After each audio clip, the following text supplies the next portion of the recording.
You should apply conditioner to the scalp. Of course not. Welcome to yet another episode of Traya Debunks. ज़्यादा shampoo लगाने से आपके natural oil भी We have India's top dermatologists Dr. Jushya Bhatia Sareen. and Dr. Ankur Sareen. साबुन से बाल धोने से बाल मजबूत होते हैं।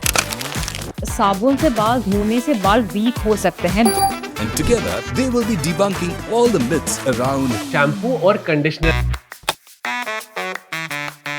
Traya Debunks.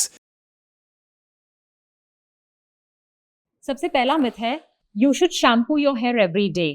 वेल ये डिपेंड करता है आपकी स्कैल्प पर। अगर स्कैल्प ऑयली है तो आपको डेफिनेटली अच्छे से रोज शैम्पू करना चाहिए। अगर आपका स्कैल्प इतना ऑयली नहीं है, आप सारा दिन एक प्रोटेक्टेड एयर कंडीशनिंग वाले इन्वायरमेंट में बैठते हैं, तो आप ऑल्टरनेट डे शैम्पू कर सकते। नेक्स्ट मिथ है more shampoo means cleaner hair. ये तो मैं नहीं कहूँगी more shampoo, but yes shampoo is a good cleansers. तो शैम्पूइंग करना इंपॉर्टेंट है ताकि बाल में जो गंक, डेब्री और पोल्यूटेंट्स चिपक गए हैं वो आपके बालों से अच्छे से निकल सके। लेकिन आइडियली आपको एक कॉइन साइज शैम्पू को लेके उसे झाग बना के फिर बालों में लगाना चाहिए। ज़्यादा शैम्पू लगाने से इनफैक्ट आपके नेचुरल ऑयल्स भी निकल सकते हैं। नेक्स्ट मिथ है you should apply conditioner to the scalp. Of course not. Conditioner जो है वो आपके बालों की कंडीशनिंग के लिए है। आपके स्कैल्प में ऑलरेडी ऑयल ग्लैंड्स होते हैं, तो वहां पे और कंडीशनर लगाने का कोई मतलब नहीं है। नेक्स्ट मिथ है shampoo which are labelled as natural are always better for your hair. Oh my god, I don't know कितने लोगों के पैसे बर्बाद हुए हैं इस वर्ड नेचुरल के पीछे। सो नेचुरल का मतलब ये नहीं है कि हर चीज़ प्लांट से निकल के आई है। ये अक्सर कंपनीज यूज़ करती हैं आपको एक प्रोडक्ट बेचने के लिए जिसमें कुछ ही परसेंटेज ऑफ नेचुरल इंग्रेडिएंट्स हो सकता है। लेकिन नहीं, ऐसा भी है कि कुछ कंपनीज बिल्कुल नेचुरल प्रोडक्ट्स बनाती हैं।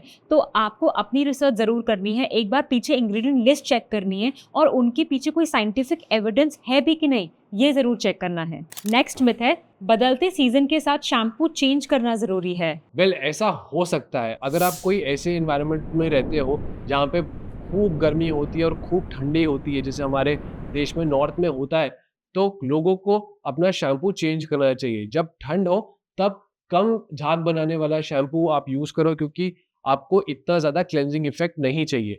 वेयर एज जब गर्मी है, आपको बहुत पसीना आ रहा है, तब आप एक ज़्यादा झाग बनाने वाला शैम्पू यूज़ कर सकते हो। नेक्स्ट मिथ है कंडीशनर को गर्म पानी से धोना चाहिए या नहीं।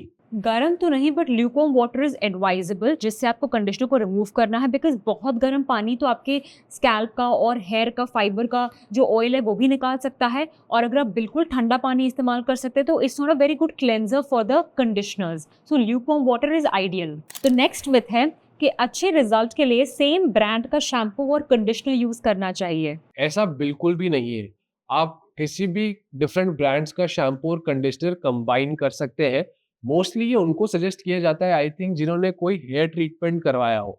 तो उस केस में आपको क्या करना है, अपने हेयर ट्रीटमेंट के रिजल्ट्स लंबे रहे, इसके लिए आपको एक सल्फेट फ्री शैम्पू यूज करना है और आपको एक थिकर कंडीशनर यूज करना है। ये आप किसी भी ब्रांड का कर सकते हैं। नेक्स्ट मिथ है सल्फेट फ्री शैम्पूज उतने अच्छे नहीं होते जितने की नॉर्मल शैम्पू होते हैं। अच्छे और ना अच्छे की बात है, ये तो डिफरेंट स्कैल्प टाइप पे डिपेंड करता है।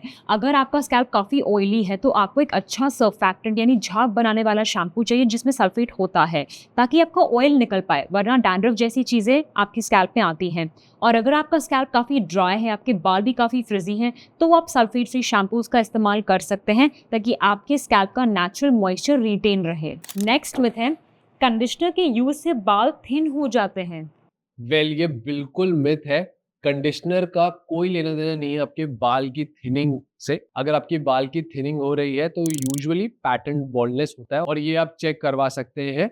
कंडीशनर का काम होता है कंडीशन करना। नेक्स्ट मिथ है साबुन से बाल धोने से बाल मजबूत होते हैं या नहीं। इनफैक्ट साबुन से बाल धोने से बाल वीक हो सकते हैं, बिकॉज साबुन जो होता है वो इंडिया में जो हार्ड वाटर होता है उसके साथ मिलकर एक स्कम बनाता है जो आपके स्कैल्प में डिपॉजिट हो सकता है और over a period of time आपके हेयर फाइबर को वीक कर सकता है। तो साबुन अपने बालों पे इस्तेमाल नहीं करना है, आपको लिक्विड क्लेंसेस जिसे हम शैम्पूज कहते हैं उसका इस्तेमाल करना होता है। नेक्स्ट मिथ है 2-in-1 शैम्पू और कंडीशनर बालों के लिए सही है और कॉस्ट इफेक्टिव ऑप्शन है। कॉस्ट इफेक्टिव तो हो सकता है हो, बट मैं ये रिकमेंड नहीं करता, क्योंकि अगर शैम्पू और कंडीशन आप साथ में लगाओगे तो कंडीशनर के लिए आपको थोड़ी देर तो उसको बालों में लगाना पड़ेगा, बट शैम्पू अगर आप ज़्यादा देर तक बालों में रखोगे तो वो आपके बालों को ड्राई करेगा। तो ये दोनों जो है एक दूसरे के एक्शन को काउंटर करेंगे। तो बेस्ट है आप शैम्पू पहले करो और उसके बाद आप कंडीशनर लगा लो। नेक्स्ट मिथ है कर्ली हेयर वालों को क्या सिर्फ कर्ली हेयर वाले प्रोडक्ट्स यूज करने चाहिए? आइडियली जिनके बाल कर्ली होते हैं उनके हेयर में फ्रिज ज़्यादा होता है और उनका मॉइस्चर लॉस भी जल्दी होता है, तो ऐसे लोगों को थिक कंडीशनर्स की ज़रूरत होती है और माइल्डर शैम्पूज़ की ज़रूरत होती है। तो ये कॉम्बिनेशन आप इस्तेमाल कर सकते हैं। आपको स्पेसिफिकली जिस पे लेबल्ड है फॉर कर्ली हेयर वो इस्तेमाल करने की ज़रूरत नहीं है। मैं ये भी रेकमेंड करती हूँ कि आप लिव इन कंडीशनर्स का इस्तेमाल कीजिए ताकि आपके कर्ल्स मेंटेन रहे और उनमें फ्रिज कम रहे। एक लास्ट मिथ हम और डिबंक कर लेते हैं, वो है जितना एक्सपेंसिव शैम्पू उतने अच्छे रिजल्ट्स। वेल ये ऑफ कोर्स फॉल्स है। आपको शैम्पू की इंग्रेडिएंट लिस्ट चेक करनी है, आपको देखना है कि आपको ज़्यादा लैदरिंग वाला शैम्पू यूज़ करना है या लेस लैदरिंग वाला शैम्पू यूज़ करना है, या फिर कुछ शैम्पूज जो एक्टिव के साथ आते हैं जैसे कि कैफीन वगैरह आता है तो आपको वो वाला यूज़ करना है। महंगा शैम्पू होने से आपकी सारी प्रॉब्लम सॉल्व नहीं होने वाली। तो आई होप आपके काफ़ी सारे शैम्पू और कंडीशनर को लेके मिथ सब क्लियर हो गए हैं। अगर हमसे कोई मिथ छूट गया है तो नीचे कमेंट सेक्शन में आप ज़रूर डालिए, हम उसको रिप्लाई करने की कोशिश करेंगे। मिलते हैं अगले वीडियो में और हम डिबंक करेंगे और कई स्किन और हेयर रिलेटेड मिथ्स।